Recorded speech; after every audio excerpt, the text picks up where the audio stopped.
Thank you. Could you repeat your question, please? From Radio Canada in Moscow.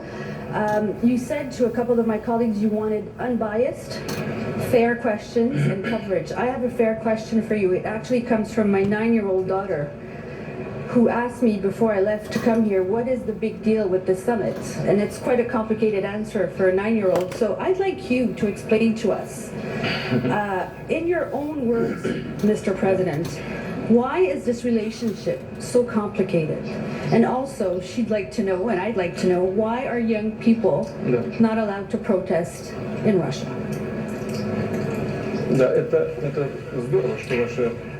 Yes, it's great that your 9-year-old daughter is interested in these kind of issues. So the answer is very simple. You have to look around yourself, and you have to say how wonderful the world is. And adults, leaders of both countries, of the two major nuclear powers, meet so as to make this world safe, reliable, and a prosperous home for all the inhabitants of this planet.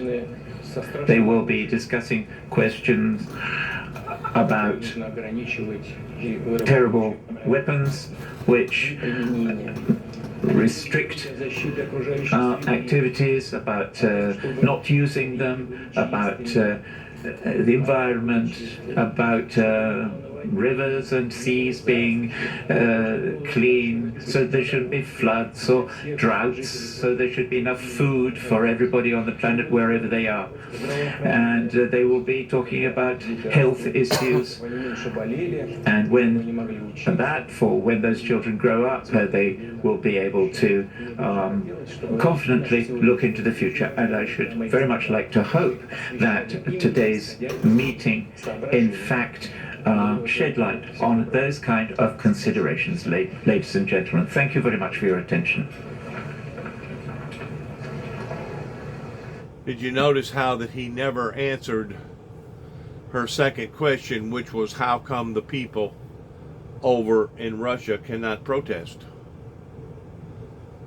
It's very obvious what the answer would have been if he would have gave the answer, is because that this country over here in America is not like the country over there pertaining to Russia. This country over here believes in freedom of speech, and their country over there shuns it. This country over here offers a wide view of people's thoughts to debate and talk about different things, to where his country is basically run by a bunch of oligarchs, those that do not care truly about their citizens, but only care about their positions that they hold over their citizens. That's the reason why that the people over in Russia do not want their citizens to protest, because they do not want what is better for the citizens versus what is better for the oligarchs or for the upper class society in Russia. Once more, these are the very things that Ronald Reagan pointed out about the Russians in regards towards Gorbachev, that it was an evil empire that wanted to dictate over its people. Those was the words of Ronald Reagan, give or take about 30-something years ago, whenever finally the Iron Curtain finally fell to the falling of the Berlin Wall, that created a new Russian federal Russian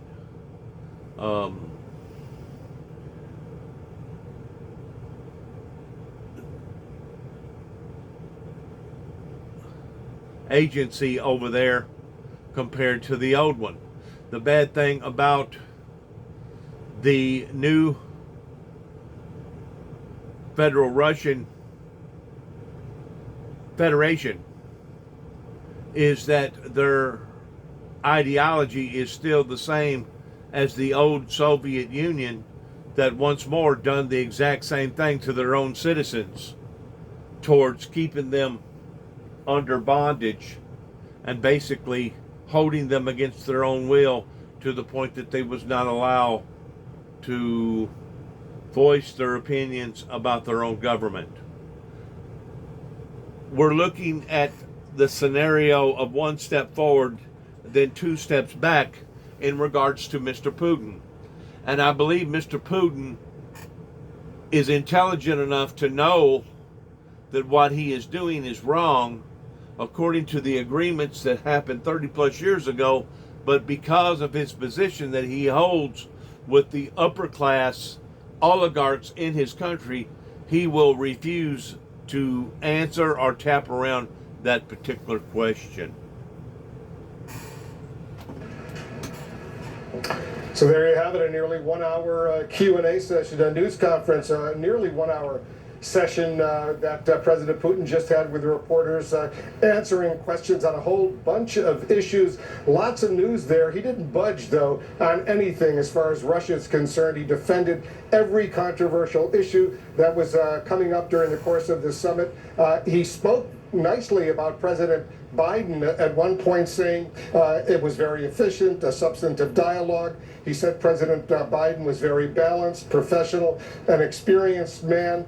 He was very upbeat about that. He also said that, yes, the U.S. ambassador to Moscow would return, the Russian ambassador to Washington would return. They would pick up their respective functions. As far as some of the substantive controversial issues, the arrest of Alexei Navalny, for example, he wouldn't mention his name, specifically the opposition leader in Russia, but he repeatedly said he broke the law. And at one point he was asked about human rights issues in Russia, and he said, well, look what's going on in the United States right now. Look at how many Americans are being killed on the streets. Look what the U.S. was doing in Iraq with helicopters attacking civilians. He went on repeatedly on that. Jim Sciutto, he didn't exactly break a lot of new ground, but he was very, very defensive in arguing why he's right, and apparently his critics are all wrong. Well, he was enjoying himself there by the end. And interesting, we said earlier in the day how he did not succeed in keeping Biden waiting at the start of the summit, the timing as such that Biden waited for him to arrive first. But here, in effect, he's keeping Biden waiting because his press conference is to follow. But on the issues, let's talk, as you did, about those achievable goals we were speaking about in advance of this summit. One, the return of ambassadors. That's happening. They announced that, we'll wait, I suppose, for confirmation from Biden. They announced that. On the question of prisoners, the possibility of a prisoner exchange, didn't say it's done and dusted, but he did say the Department of State and the Ministry of Foreign Affairs will be working on it. That sounds like he's saying that is an achievable goal. He said we might be able to find some compromise. Exactly. Still remains to be seen if they get there, but they're at least working on it. On cyber, he did announce that they're going to have expert consultations, but he launched, as you heard many times, really into a denial of the facts on cyber, claiming that in fact, the U.S. and South America are where most of these attacks come from. He says that when the U.S. listed Russian cyber attacks to Russia, Russia came back with 45 attacks, didn't specify what they were, that actually came from the U.S. So ever the disinformation artist, Putin, giving his skewed and sometimes counterfactual description of those issues, which does not bode well for finding a good agreement on those issues. Finally, I would just say he's a consummate troll on some of these issues, and as you noted, anytime he was challenged, say, on human rights, throwing it back to the states. This old Soviet tool of whataboutism. What about the problems in your country? What about the problems of racial protests, etc., rather than even mentioning Alexei Navalny's name, for instance. And look at that, and he said, look at how many Americans who were simply protesting on January 6th were arrested, and some of them are going to be convicted and spent 20 or 30 years in jail. So he really went after on that one. Clarissa, you were watching and listening very carefully as well. I was. That's something interesting that he said that I don't believe he said before on the subject of Alexei Navalny. He went in, without obviously ever mentioning his name, he went into a little more detail about his arrest, accusing Navalny of deliberately breaking the law, not just inadvertently breaking the law by being outside of the country because he was poisoned with Novichok, but deliberately breaking the law when he came back to Russia, which is very interesting because I spoke to Alexei Navalny right before he came back to Russia, and he certainly did not believe he was breaking the law, and he was actually optimistic, rightly or wrongly, that he might be able to avoid that. But listen, clearly not giving an inch on any of the sticky, thorny issues. Ukraine came up a lot. He said, listen, there's only one thing to talk about here. Minsk agreement, Minsk agreement, Minsk agreement. Everybody who watches that conflict closely knows Minsk agreement is complicated. It entails semi-autonomy and holding elections, and he wouldn't be drawn on any of the specifics there. He didn't budge at all. He didn't budge an inch on any of those issues, but nor, frankly, did any of us really expected him to. I was surprised by the sort of upbeat tone in general. When he first came in and had no rehearsed statement, he just said, okay, I'll answer your questions. And then to hear him say it was constructive. He said, Biden and I spoke the same language. I thought that was interesting. He said, you know, that it was productive and that he was hopeful that maybe this could be the beginning of more steps in the right direction in terms of getting the relationship back on track. I think a lot of us had been a little concerned when the meetings ended early, and obviously we still very much need to hear President Biden's interpretation of the events. But I will say that I thought the tone was more positive than I had expected, although clearly standing fast on the issues that he views as nonsense. Yeah, he said the dialogue was open and frank. He said, yes, we have work to do, but we're going to be achieving specific results. He said that both sides maintain a determination to understand each other as well. There was a line there, and again, this is Putin, right? So he will give you a jab even when he's describing you positively. He described how Biden, and those of us who have met or spoken to Biden, couldn't find this credible, was telling a story about what his mother used to say to him. And Putin said, well, I didn't really see how it was relevant, but, you know, it helped me know the man a little bit better, he said. And then later he said, there is no happiness in life, you know, ever the KGB agent. But he said, in Biden, he saw hope in his eye, which is notable given, you know, Biden's past comments about him not having a soul. So perhaps the building blocks of a workable rapport between these two leaders, and that's important. Yeah, he said it was substantive and important. Let's discuss right now with Fiona Hill, a top Russia advisor to the former president, Donald Trump. She's now a senior fellow in the foreign policy program over at the Brookings Institute. She knows this subject very, very well. Ambassador Fiona Hill, give us your thoughts. What did you think? I personally believe, weighing in on what they're talking about, that President Biden really didn't add nothing to the table, because Putin still sees America as America being nothing more than a bunch of hypocrites. In other words, do as I say, not as I do. He brought up various issues about people going to jail that broke the law in the January 6th protest that happened up in the insurrection, up in the Capitol building, which he was using, to me, a very poor example. But facts are facts. America did arrest people that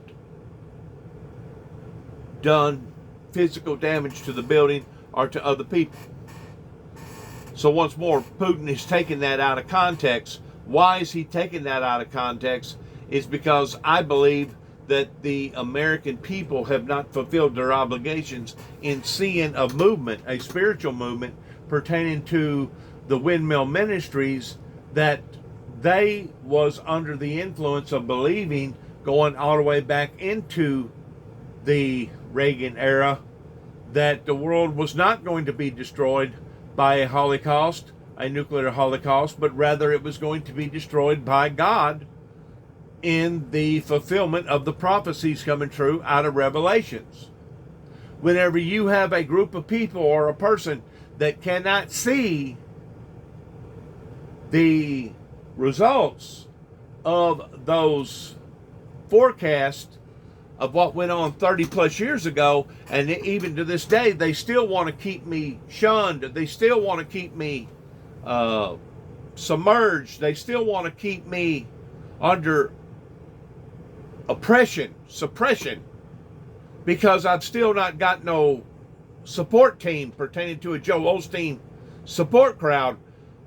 Whenever these people can acknowledge that and see that, they're going to be hesitant towards jumping on board with the Americans.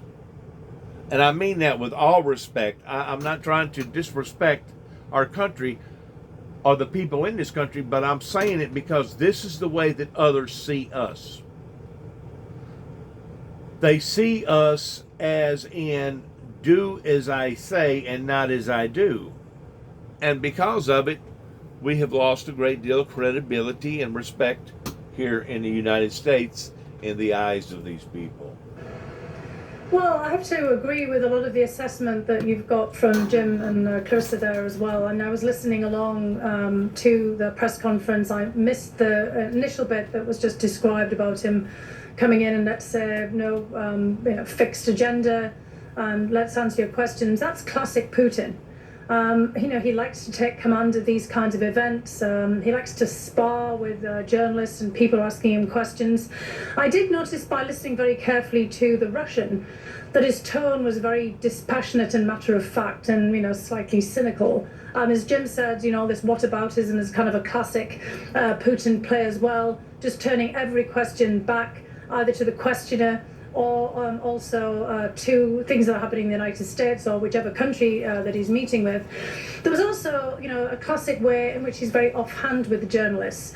I mean, you may not have noticed, but I noticed that when he was saying, hand over the mic to someone, when it would be a woman who was asking, he would use the Russian word девушка, which is girl, instead of lady. The translator translated as the lady over there, but that in Russian would have been dama, or, госпожа, something like this. So he was very much a kind of a, been there, done that, this is nothing to really look at here, yes, okay, I'm going to take your questions. But it is again notable that he was trying to be constructive, that he was saying, generally, positive or at least neutral things about Biden. There was no kind of chest thumping about the meeting with the president himself. And, there's references to Biden bringing up his mother. We might recall back when Putin first met with George W. Bush in Slovenia in the famous moment where George W. Bush looked into Putin's soul. Putin also made a point back there about talking about his mother with George W. Bush. He talked about his mother giving him a cross and being baptized, there being a fire in his dacha in his country home, and the only thing that's surviving the fire being the cross that his mother gave him. He talked about his grandmother. He frequently talks about his father. Putin does this all the time.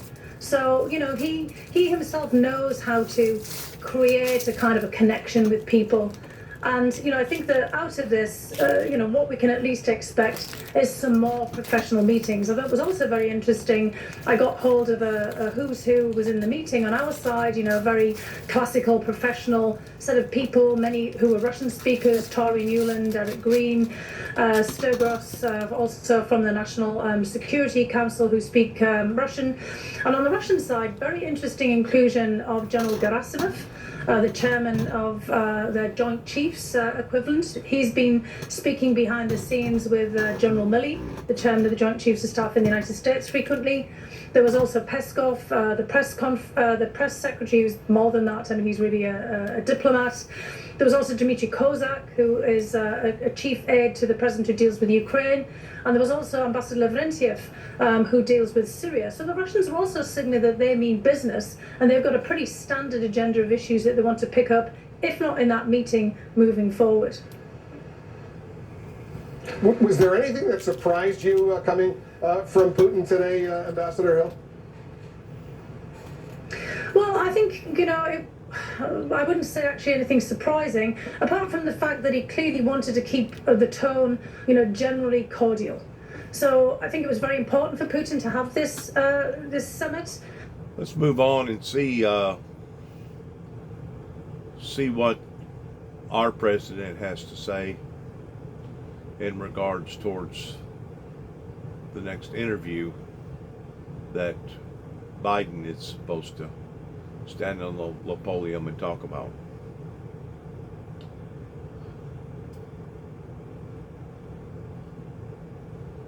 If we can. It don't look like He's attended their first meeting. Putin then was prime minister. Don't look like he's coming up. He had stepped aside from the presidency. Mike, stand by for us for a second. I want to bring in Rick Stengel, a former top State Department official, someone who has spent a lot of time watching Vladimir Putin and how, of course, he communicates and we communicate with people around the world. Rick, can you walk us through? I want to talk briefly about the theatrics of this. We're looking right now at the shot where we expect to see the president, Joe Biden, very shortly. It's an open space, the majestic flags we just saw, and Ambassador McFaul pointed out, Vladimir Putin, a much smaller room. It looked very different, but he was incredibly, demonstrated just how much he loves being in front of those cameras. He seemed to revel in it. He took dozens of questions, it seemed. What kind of tone and attitude does President Biden need to bring to this press conference coming up next? Well, you're right. The theatrics are so much more lovely. I mean, that's a much better tableau. It evokes kind of Ronald Reagan concern about that, whereas Putin looked like he was in the basement of the Kiwanis Club. I think the tone that Biden has to take, I agree with Mike. I don't want to discount the importance of actually having this meeting and having a meeting that didn't blow up. I mean, both sides have talked about stability and predictability, and the deliverable was a stable and predictable meeting. And, part of diplomacy is listening to some things that the other guy says, but not commenting on them and choosing the things that you do want to comment on. I agree that some of the whataboutism has to be refuted, but if you look at this, what you're looking for is, what you heard was a lot of Putin's greatest hits. What you're listening for is, were there any new songs that he sang? Well, the new song that he sang was, Joe Biden is a moral man. He brought up these things. These are issues that we need to address. He said, earnest, honest diplomacy can solve all of these issues. This is the goal that Biden had and Tony Blinken had to have here. Putin is a disruptor on the world stage. America has a lot of big issues that we have to deal with China, with COVID, with a million other things. He doesn't want Putin to disrupt the other stuff that America has to do. And by forging a relationship with him, by being a candid relationship, as Putin said, he has achieved that goal, which is basically, in effect, putting Putin in a box. And I think, despite all the whataboutism, and I think he has to say that the January 6th protesters were not exactly like the Minutemen in 1776, but I think he will concentrate on, we are going to create a framework to deal with these difficult issues, and Russia will not be a bad boy on the world stage. What they're trying to say basically is Putin is a disruptor, and in his disruptions causes just exactly that. It causes disruptions. What happens whenever a disruption happens? It usually prolongs the solution to the problem by putting it on the back burner, to the point that the initial prognosis to the problem does not get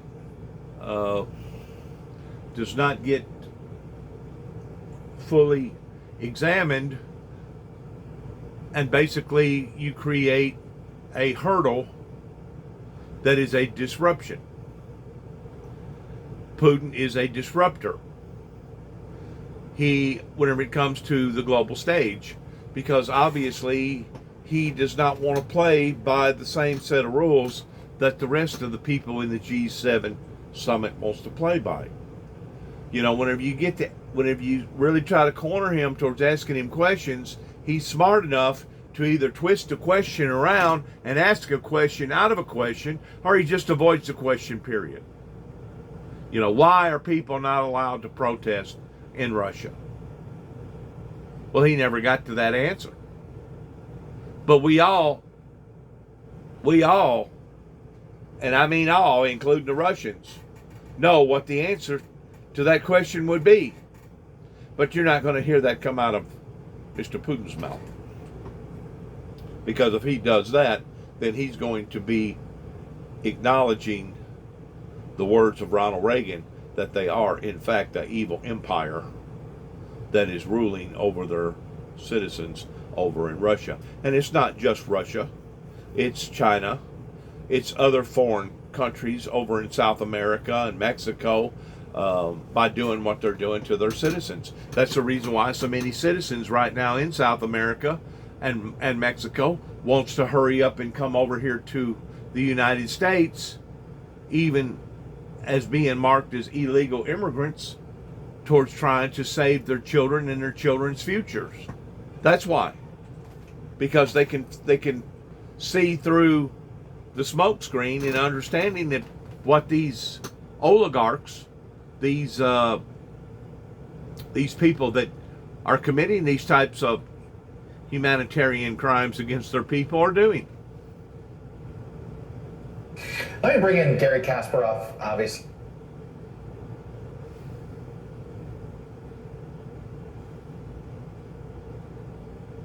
Like I was telling you a while ago, it's as if we continue to take one step forward and two steps back. One step forward and two steps back. You're not going to succeed in eliminating this type of communism oligarchy if you are continually taking one step forward and two steps back. You have to continue on the course that the American people is on, pertaining to allowing for your people to protest openly and voice their opinions openly if you're going to be a sovereign country to your own people. Meeting Europeans first and NATO ally. Back to what the Fed's most likely to do. He made complex aides and kind of go over how they wanted either to respond to anything that President Putin said, if they felt like they needed to counter anything that President Putin said, which is going to make what the president says when he... And, you know, we have jobs that can't be filled. Some of that is... Point. Ambassador Robert O'Brien, good to spend time with you. Thanks for your analysis on this. We know that you know an awful lot about this. We appreciate you being with us. Great to be with you, Sean. Have a super day. Safe travels home. All right, thank you. Hope to see you again soon. Sandra?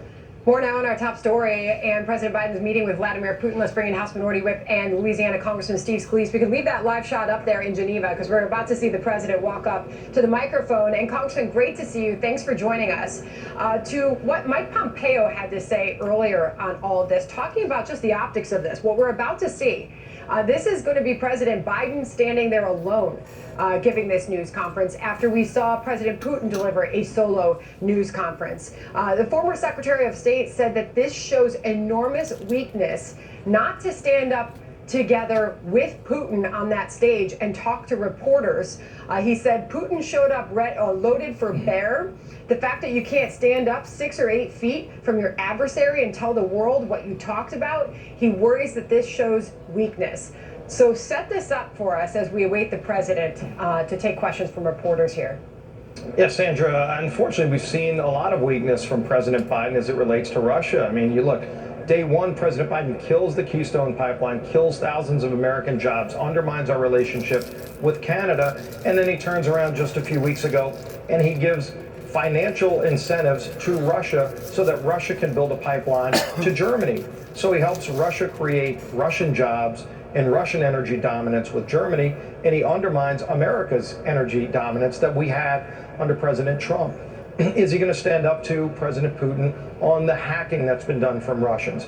The disinformation. Remember, it was President Biden who was vice president when Russia tried to interfere with our 2016 election. I didn't see President Biden stand up to him then. I hope he stands up to him now, but it's a long time coming, and so far he hasn't proven that he's willing to stand up to Russia. In fact, he's been helping Russia every step of the way. It's time that we get tough against all of our adversaries, not just Russia, China, Iran. Look what they're doing with Hamas in Israel. It's time for this president to stand up to the bad actors around the world. Amen. What do you hope to hear from the president when he takes questions in a few moments? We heard from Putin.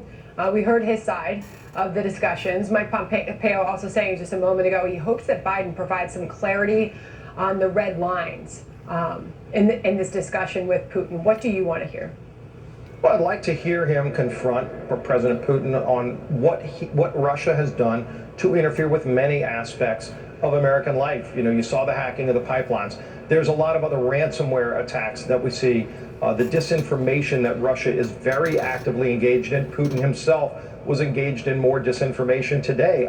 It was really bizarre when earlier today, President Biden was asked if he trusted Putin, and he said yes. How could you trust a former KGB agent, especially one who has shown a history just in the last few months of trying to undermine America? And again, what they've done with cyber attacks, with attacking our allies, with undermining our energy security, and Biden helping him do that. It's time for President Biden to stand up to the bad actors like Putin. Really interesting. As far as what else we heard from Putin, what came out of this. These disruptions, all they're doing is hindering what needs to be achieved with these various policies, regardless whether it's here in America or in other parts of the world. It's actually a form of sabotage.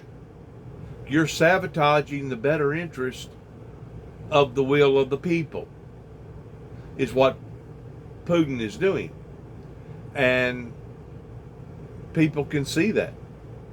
Just, you know, that's the reason why that you haven't seen the president of China come to this particular meeting, is because, once more, whenever you put them under this type of spotlight, unless you're just very, very crafty and clever like Putin, you could actually say something against the will of your own countrymen in how that you are holding your own citizens under this type of dictatorship. It's really sad to think that Putin thinks that he can undermine the world.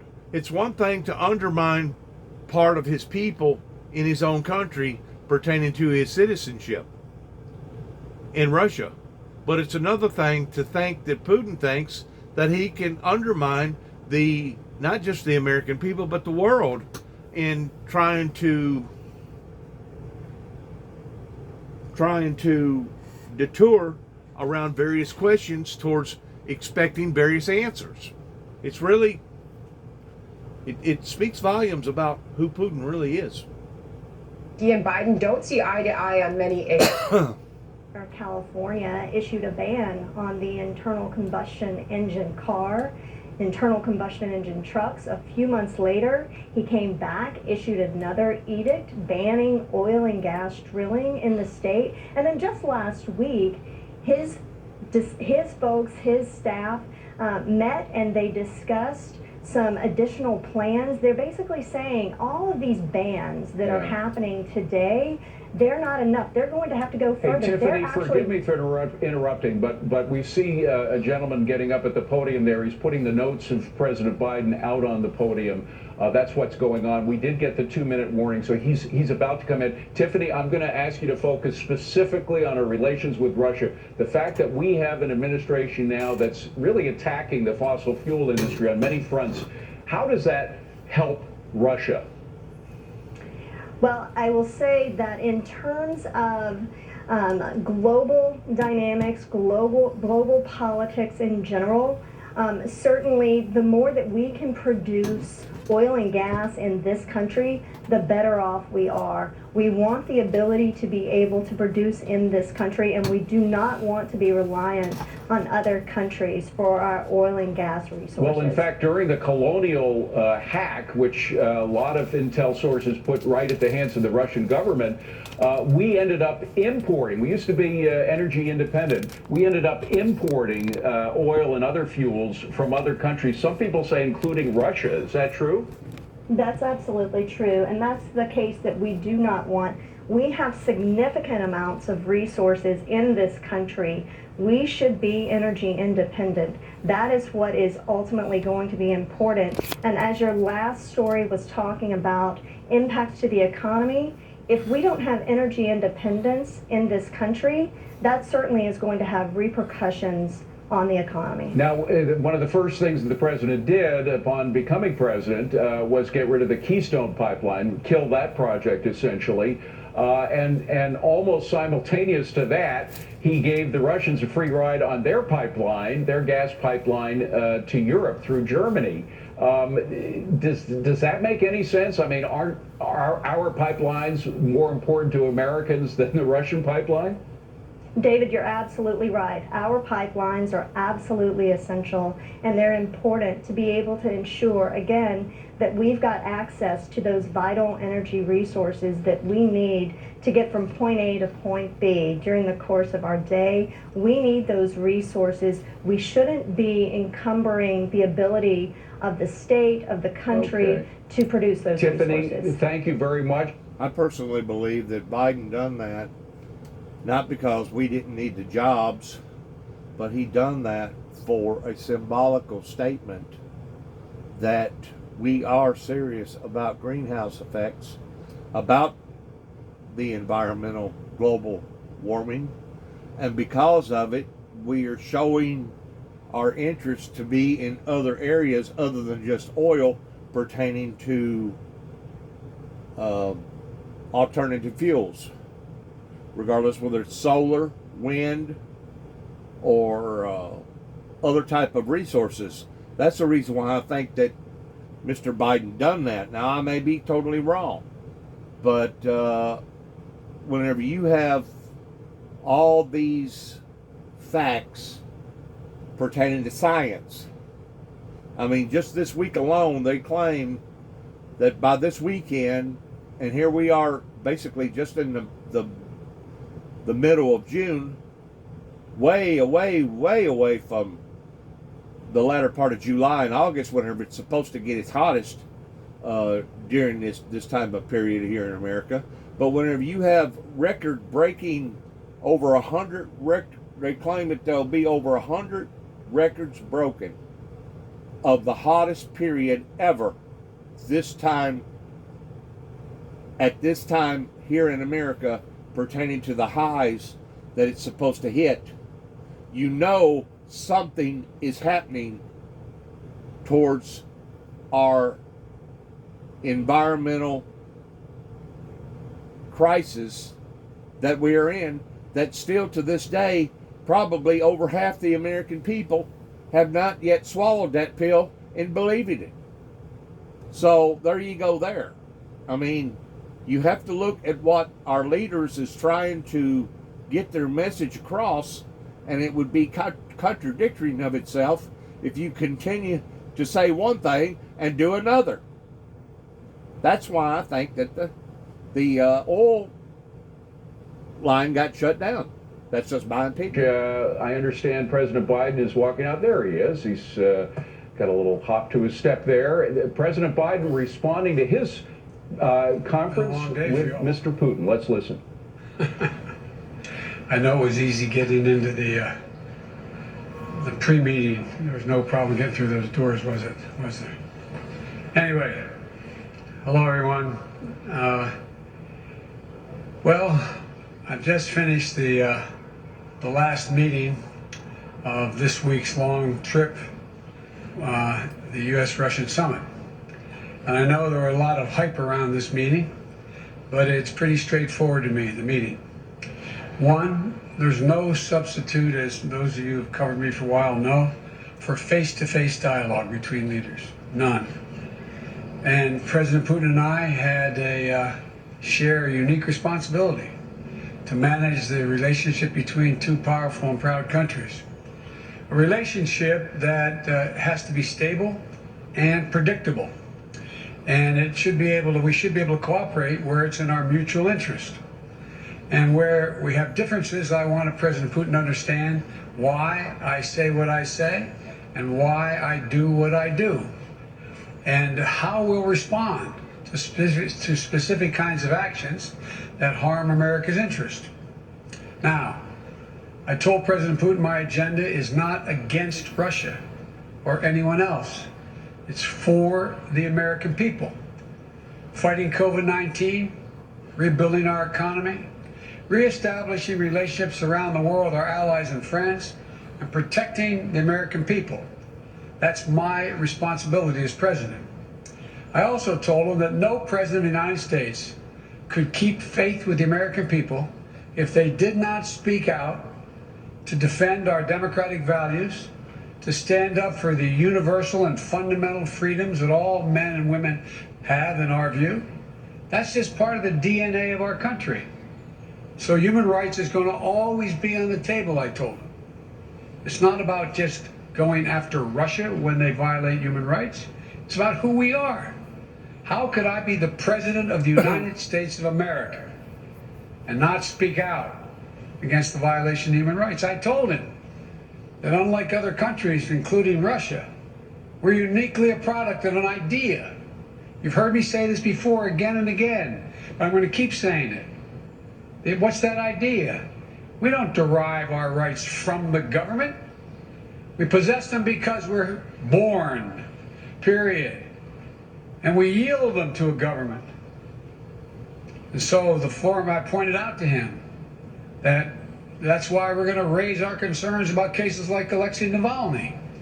I made it clear to President Putin that we'll continue to raise issues of fundamental human rights, because that's what we are, that's who we are. The idea is we hold these truths self-evident, that all men and women, we haven't lived up to it completely, but we've always widened the arc of commitment and included more and more people. And I raised the case of two wrongfully imprisoned American citizens, Paul Whelan and Trevor Reed. I also raised the ability of Radio Free Europe and Radio Liberty to operate and the importance of a free press and freedom of speech. I made it clear that we will not tolerate attempts to violate our democratic sovereignty or destabilize our democratic elections, and we would respond. The bottom line is, I told President Putin that we need to have some basic rules of the road that we can all abide by. I also said there are areas where there's a mutual interest for us to cooperate. For our people, Russian and American people, but also for the benefit of the world and the security of the world. One of those areas is strategic stability. You asked me many times, what was I going to discuss with Putin before I came? I told you I only negotiate with the individual, and now I can tell you what I was intending to do all along. And that is to discuss and raise the issue of strategic stability and try to set up a mechanism whereby we dealt with it. We discussed in detail the next steps our country should take on arms control measures, the steps we need to take to reduce the risk of unintended conflict. And I'm pleased you agreed today to launch a bilateral strategic stability dialogue. Diplomatic speak for saying get our military experts and our diplomats together to work on a mechanism that can lead to control of new and dangerous and sophisticated weapons that are coming on the scene now, that reduce the times of response, that raise the prospects of accidental war. And we went into some detail of what those weapon systems were. Another area we spent a great deal of time on was cyber and cybersecurity. I talked about the proposition that certain critical infrastructure should be off limits to attack, period, by cyber or any other means. I gave them a list. If I'm not mistaken, I don't have it in front of me, 16 specific entities, 16 defined as critical infrastructure under U.S. policy, from the energy sector to our water systems. Of course, the principle is one thing. It has to be backed up by practice. Responsible countries need to take action against criminals who conduct ransomware activities on their territory. So we agreed to task experts in both our countries to work on specific understandings about what's off limits and to follow up on specific cases that originate in other countries, in either of our countries. There's a long list of other things we spent time on, from the urgent need to preserve and reopen the humanitarian corridors in Syria so that we can get food, just simple food and basic necessities, to people who are starving to death. How to build it and how it is in the interest of both Russia and the United States to ensure that Iran does not acquire nuclear weapons. We agreed to work together there because as much as Russia's interest is ours. And to how we can ensure the Arctic remains a region of cooperation rather than conflict. I caught part of President Putin's press conference, and he talked about the need for us to be able to have some kind of modus operandi where we dealt with making sure the Arctic was in fact a free zone, and to how we can each contribute to the shared effort of preventing the resurgence of terrorism in Afghanistan. It's very much in the interest of Russia not to have a resurgence of terrorism in Afghanistan. There are also areas that are more challenging.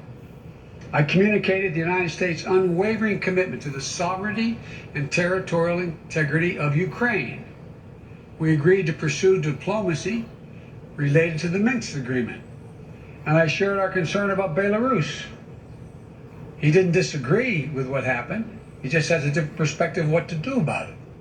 But I know you have a lot of questions, so let me close with this. It was important to meet in person, so there can be no mistake about or misrepresentations about what I wanted to communicate. I did what I came to do. Number one, identify areas of practical work our two countries can do to advance our mutual interest and also benefit the world. Two, communicate directly that the United States will respond to actions that impair our vital interest or those of our allies. And three, to clearly lay out our country's priorities and our values so we heard it straight from me. And I must tell you, the tone of the entire meetings, I guess it was a total of 4 hours, was good, positive. There wasn't any strident action taken. Where we disagreed, I disagreed, stated where it was. Where he disagreed, he stated, but it was not done in a hyperbolic atmosphere. That is too much of what's been going on. Over this last week, I believe, I hope, the United States has shown the world that we are back, standing with our allies. We rallied our fellow democracies to make concerted commitments to take on the biggest challenges our world faces. And now we've established a clear basis on how we intend to deal with Russia and the U.S.-Russia relationship. There's much more work ahead. I'm not suggesting that any of this is done. We've gotten a lot of business done on this trip. And before I take your questions, I want to say one last thing. Folks, look, this is about how we move from here. I listened to, again, a significant portion of what President Putin's press conference was. And as he pointed out, this is about practical, straightforward, no-nonsense decisions that we have to make or not make. We'll find out within the next 6 months to a year whether or not we actually have a strategic dialogue that matters. We'll find out whether we work to deal with everything from release of people in Russian prisons or not. We'll find out whether we have a cybersecurity arrangement that begins to bring some order. Because look, the countries that most are likely to be damaged failure to do that are the major countries. For example, when I talked about the pipeline that cyber hit for $5 million, that ransomware hit in the United States, I looked at him and said, well, how would you feel if ransomware took on the pipelines from your oil fields? He said it would matter. This is not about just our self-interest. It's about a mutual self-interest. I'll take your questions, and as usual, folks, they gave me a list of the people I'm going to call on. So, Jonathan, Associated Press. Thank you, sir. U.S. intelligence has said that Russia tried to interfere in the last two presidential elections and that Russia groups are behind hacks like SolarWinds and some of the ransomware attacks you just mentioned. Putin, in his news conference just now, accepted no responsibility for any misbehavior. Your predecessor opted not to demand that Putin stop these disruptions. So what is something that concrete, sir, that you achieved today to prevent that from happening again, and what were the consequences you threatened? Whether I stopped it from happening again, he knows I will take action, like we did when this last time out. What happened was, we in fact made it clear that we were not going to continue to allow this to go on. The end result was we ended up withdrawing, they ended up withdrawing ambassadors, we closed down some of their facilities in the United States, etc. He knows there are consequences. Now look, one of the consequences that I don't know, I shouldn't say this, unfair of me. I suspect you may all think doesn't matter. But I'm confident matters to him, and to other world leaders of big nations. His credibility worldwide shrinks. Let's get this straight. How would it be if the United States were viewed by the rest of the world as interfering with the elections directly of other countries, and everybody knew it? What would it be like if we engaged in activities that he is engaged in? It diminishes the standing of a country that is desperately trying to make sure it maintains its standing as a major world power. And so it's not just what I do, it's what the actions that other countries take, in this case Russia, that are contrary to international norms. It's the price they pay. They are not able to dictate what happens in the world. There are other nations of significant consequence, i.e. the United States of America being one of them. Mr. President, just a quick follow on the same theme of consequences. You said just now that you spoke to him a lot about human rights. What did you say would happen if opposition leader Alexei Navalny dies? I made it clear to him that I believe the consequences of that would be devastating for Russia. I'll go back to the same point. What do you think happens when he's saying it's not about hurting Navalny, all the stuff he says to rationalize the treatment of Navalny, and then he dies in prison? I pointed out to him that it matters a great deal when a country, in fact, and they asked me why I thought it was important to continue to have problems with the president of Syria. I said because he's a violation of international norm. It's called a chemical weapons treaty. It can't be trusted. It's about trust. It's about their ability to influence other nations in a positive way. Look, would you like to trade our economy for Russia's economy? Would you like to trade? And by the way, we talked about trade. I don't have any problem with doing business with Russia as long as they do it based on international norms. It's in our interest to see the Russian people do well economically. I don't have a problem with that. But if they do not act according to national norms, then guess what? That won't happen with us. It will not happen with other nations. And he kind of talked about that, didn't he, today? About how the need to reach out to other countries to invest in Russia. They won't, as long as they are convinced that, in fact, the violations, for example, the American businessman who was in house arrest, and I pointed out, you want to get American business to invest, let him go. Change the dynamic. Because American businessmen, we're ready to show up. They don't want to hang around in Moscow. Look, guys, I know we make foreign policy out to be this great, great skill that somehow is sort of like a secret code. All foreign policies is a logical extension of personal relationships.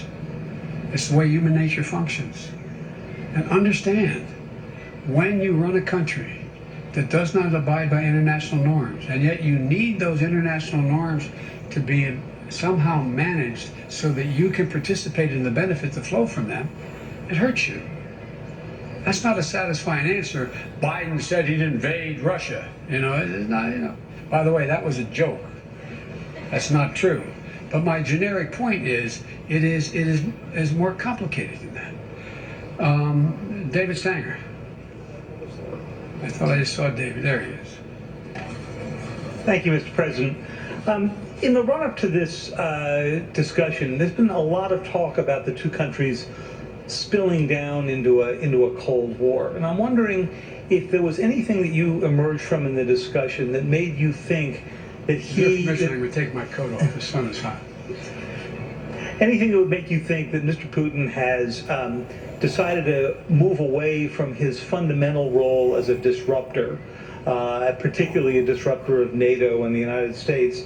And if I could also just follow up on your description of how you gave him a list of critical infrastructure in the United States, did you lay out very clearly what it was that the penalty would be for interfering in that critical infrastructure? Did you leave that vague? Did he respond in any way to it?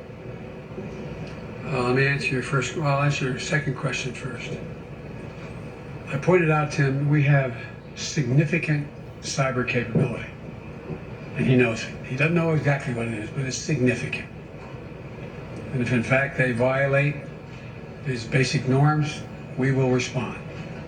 Cyber. He knows. In the cyber way.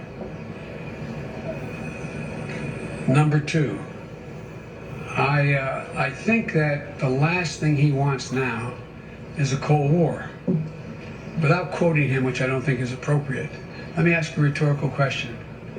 You got a multi-thousand-mile border with China.